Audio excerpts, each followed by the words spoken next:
wala sitakupungukia kamwe.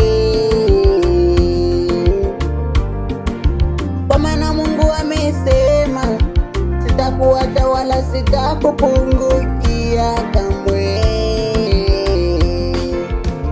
Haleluya, sifiwa Bwana wa mabwana, ni wewe Baba. Sifiwa, ni wewe Alfa, Bwana wa mabwana.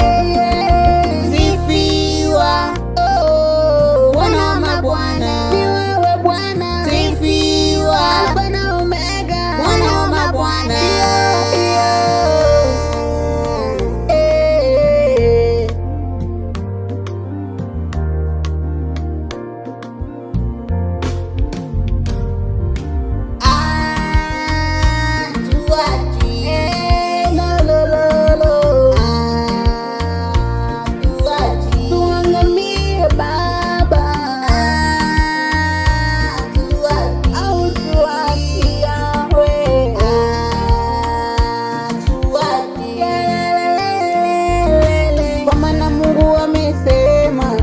Sitakuacha wala sitakupungukia.